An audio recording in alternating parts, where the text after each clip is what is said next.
Right again breaking news చూస్తున్నాం. ఈ నెల 31 నుంచి కాంగ్రెస్ ఇన్ఛార్జ్ మీనాక్షి నటరాజన్ జిల్లాల టూర్ కు వెళ్లనున్నారు. 7 రోజులతో పాటు 6 నియోజకవర్గాల్లో పాదయాత్రగా పర్యటించనున్నారు. ఈ నెల 31న పరిగి నుంచి పాదయాత్రగా వెళ్లి నియోజకవర్గాల్లో సమస్యలు తెలుసుకోనున్నారు. ప్రతి ఉమ్మడి జిల్లాలో పాదయాత్ర బస చేయనున్నారు మీనాక్షి. పరిగి, ఆందోల్, ఆర్మూర్, ఖానాపూర్, చొప్పదండి, వర్ధనపేటలో మీనాక్షి పాదయాత్ర చేయనున్నారు. రైట్, ఇదే ఇష్యూపై మరింత సమాచారం గాంధీభవన్ నుంచి షరీఫ్ అందిస్తారు. షరీఫ్, తెలంగాణ పార్టీ ఇన్ఛార్జ్ మీనాక్షి నటరాజన్ మొత్తం తెలంగాణలో 15 రోజుల పాటు బిజీగా గడపనున్నారు. ఈ సాయంకాలానికి భోపాల్ నుంచి సికింద్రాబాద్ రైల్వే స్టేషన్కి మీనాక్షి నటరాజన్ చేరుకోబోతున్నారు. రేపు ఎమ్మెల్యే క్వార్టర్స్లో ముఖ్య నేతలతో దాదాపు 10 ఉమ్మడి జిల్లాలకు సంబంధించినటువంటి ముఖ్య నేతలతో, అదేవిధంగా మొన్న రీసెంట్గా పీసీసీ పార్టీ వ్యవహారాల ఉమ్మడి జిల్లాల ఇన్ఛార్జ్లను నియమించారు, మంత్రులను ఇన్ఛార్జ్గా నియమించారు. వాళ్ళతో పాటు డీసీసీలతో పూర్తి స్థాయిలో సమావేశం కాబోతున్నారు. ఆ తర్వాత ఎప్పటి నుంచో పెండింగ్గా కావస్తున్నటువంటి మీనాక్షి పాదయాత్ర శ్రమదానానికి సంబంధించినటువంటి షెడ్యూల్ని కూడా ఖరారు చేశారు. ఈ నెల 31 తారీఖు తర్వాత ఈ పాదయాత్ర ఉండనుందని చెప్పి ఇప్పటికే షెడ్యూల్ని కూడా ఖరారు చేశారు. ఇందాక మీరు చెప్పిన దాని ప్రకారం మొత్తం ఉమ్మడి జిల్లాలను సెలెక్ట్ చేసుకున్నారు. ఆయా ఉమ్మడి జిల్లాల్లో ఒక్కో కాన్స్టిట్యున్సీలో ఒక్కో ప్రాంతాన్ని సెలెక్ట్ చేసుకున్నారు. మొదటగా రంగారెడ్డి జిల్లాకు సంబంధించి పరిగిలో పాదయాత్ర ఉండబోతుంది. ఆ తర్వాత మెదక్, ఉమ్మడి మెదక్కి సంబంధించి ఆందోలు, నిజామాబాద్కి సంబంధించి ఆర్మూరు, ఆదిలాబాద్ సంబంధించి ఖానాపూరు, కరీంనగర్, చొప్పదండి, వరంగల్, వర్ధనపేట. 7 రోజుల పాటు పాదయాత్రలో మొత్తం 6 నియోజకవర్గాలను సెలెక్ట్ చేసుకున్నారు. పాదయాత్ర ఎట్ ది సేమ్ టైం శ్రమదానంకి సంబంధించి గాంధేయవాదాన్ని విస్తరింపజేయడము, ఆ తర్వాత అక్కడి ప్రజల నాడు ఎట్లా ఉంది, పార్టీ పరంగా ఏ రకమైనటువంటి తాజా పరిస్థితులు ఉన్నాయనేటువంటి అంశాలపైన పూర్తి స్థాయిలో డీటెయిల్స్ అన్నింటినీ కూడా మీనాక్షి నటరాజన్ తీసుకోబోతున్నారు. మీనాక్షి నటరాజన్తో పాటు పీసీసీ చీఫ్ మహేష్ కుమార్ గౌడ్ కూడా పాదయాత్రలో పాల్గొంటారు. ఎక్కడైతే బస చేయాలనుకుంటున్నారో బస చేసేటువంటి నైట్ హాల్ట్ని కూడా ఇప్పటికే ఖరారు చేశారు. ఆ షెడ్యూల్ని కూడా ఖరారు చేసినటువంటి పరిస్థితి.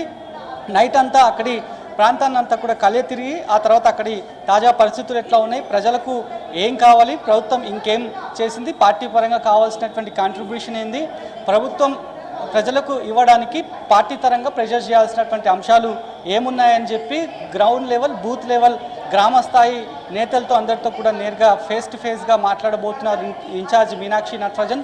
చాలా రోజులుగా పెండింగ్గా వస్తోంది పాదయాత్ర, అదేవిధంగా శ్రమదానానికి సంబంధించి. సో మీనాక్షి నటరాజన్, పీసీసీ మహేష్ కుమార్ గౌడ్ అక్కడి తాజా పరిస్థితులను తెలుసుకోబోతున్నారు. ఆ తర్వాత శ్రమదానానికి సంబంధించి అక్కడ బస చేసిన తర్వాత అక్కడి పరిసరాలన్నింటినీ గమనించిన తర్వాత తెల్లవారుజామున శ్రమదానం ఉంటుంది. అక్కడి పరిసరాల ప్రాంతాలన్నింటినీ కూడా క్లీన్ అండ్ గ్రీన్గా ఉంచడానికి ఈ యొక్క ఇనిషియేటివ్ని తీసుకున్నారని చెప్పి ఇప్పటికే పార్టీ వర్గాలు చెప్తున్నటువంటి పరిస్థితి అయితే కనిపిస్తున్నాయి. మరోవైపు పార్టీ వర్గాలు చాలా స్పష్టంగా చెప్తున్నారు. ఎందుకంటే మీనాక్షి నటరాజన్ దాదాపు 15 రోజుల పాటు తెలంగాణ ప్రాంతంలోనే పర్యటించబోతున్నారు. ఉమ్మడి జిల్లాలను సెలెక్ట్ చేసుకోబోతున్నారు.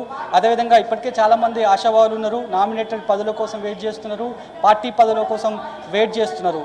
ఇందాక నేను చెప్పిన దాని ప్రకారం రేపు ఉదయం ఎమ్మెల్యే క్వార్టర్స్లో ముఖ్య నేతలతో సమావేశం కాబోతున్నారు. ఆయా ఉమ్మడి జిల్లాకు సంబంధించినటువంటి ఏ నేతలు ఏ సమయానికి రావాలనేటువంటి అంశంపైన ఇప్పటికే షెడ్యూల్ని కూడా ఖరారు చేశారు.